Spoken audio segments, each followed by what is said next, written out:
ভারতীয়দের সাহায্যে খালেদা জিয়াকে মুক্ত করার মিশনে দিল্লি যাচ্ছেন কারলাইল।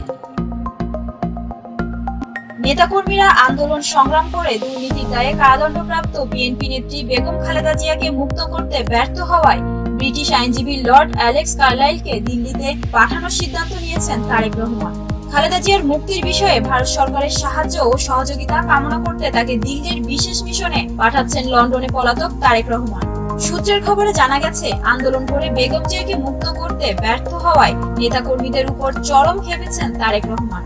সামান্য একটি কাজে ধারাবাহিকভাবে ব্যর্থ হওয়ায় একাধিকবার লন্ডন থেকে ফোন করে মির্জা ফখরুল, কয়েশ্বর চন্দ্র, মওদুদ আহমেদ, মির্জা আব্বাসদের মতো সিনিয়র নেতাদের তিরস্কার করেন তারেক রহমান। দেশে বসে বসে সরকারের উন্নয়নে গা ভাসিয়ে দিয়ে বিএনপির জন্য শুধু দোয়া মাহফিল করার জন্য নেতাদের ইচ্ছামতো গালমন্দ করেন তারেক। খালেদা জিয়াকে ভুলে গিয়ে দলের কাণ্ডারি সাজার স্বপ্ন দেখতে মানা করে কড়া ভাষায় সিনিয়র নেতাদের সমালোচনা করেন তারেক। বিশেষ করে মির্জা ফখরুলকে মেরুদণ্ডহীন ইতর প্রাণী বিশেষ বলেও গালি দিয়েছেন তারেক রহমান। শুধু বসে বসে নালিশ করার জন্য মির্জা ফখরুলকে একহাত নেন তারেক। নেতাকর্মীদের উপর বিরক্ত হয়েই এবার প্রতিবেশী রাষ্ট্রের সহায়তায় বেগম জিয়াকে মুক্ত করার জন্য লর্ড কারলাইলকে নিয়োগ দিয়ে বিশেষ মিশনে দিল্লি পাঠাচ্ছেন তারেক। লন্ডন বিএনপির একটি সূত্রে জানা যায়, তারেক রহমান উপলব্ধি করতে পেরেছেন যে বিএনপির নেতাকর্মীদের আন্দোলন করিয়ে বেগম জিয়াকে মুক্ত করা যাবে না, কারণ আন্দোলন করার জন্য নেতাকর্মীদের সাহস ও যোগ্যতা কোনোটাই নেই। নেতারা পিঠের চামড়া বাঁচাতে ব্যস্ত। কিছু কিছু নেতা আবার সরকারের সাথে সুসম্পর্ক রেখে রাজনীতি করছেন।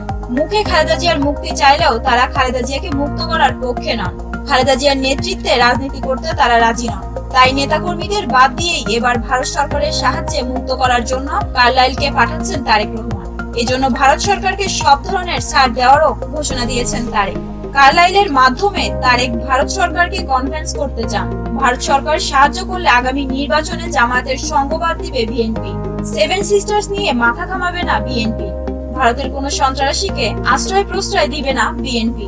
নির্বাচনে জয়ী হলে বাংলাদেশে ব্যবসারত ভারতীয়দের কাছে পার্সেন্টেজ কমিয়ে মাত্র 5% করবেন তারেক। এছাড়া বাংলাদেশের যত বড় বড় উন্নয়নমূলক কাজ হবে সবগুলো ভারতীয় কোম্পানিদের পাইয়ে দেওয়ারও অঙ্গীকার করেছেন তারেক। ভারত থেকে বেশি দামে বিদ্যুৎ, পণ্য সামগ্রী, ডিজেল, পাথর ও অন্যান্য সামগ্রী কেনারও ওয়াদা করেছেন তারেক। বিনিময়ে শুধু চাপ সৃষ্টি করে আলোচনা করে বেগম জিয়াকে মুক্ত করিয়ে আগামী জাতীয় সংসদ নির্বাচনে বিএনপিকে যে কোনোভাবেই জয়ী করে দেশ শাসন করার দায়িত্ব তুলে দিতে হবে।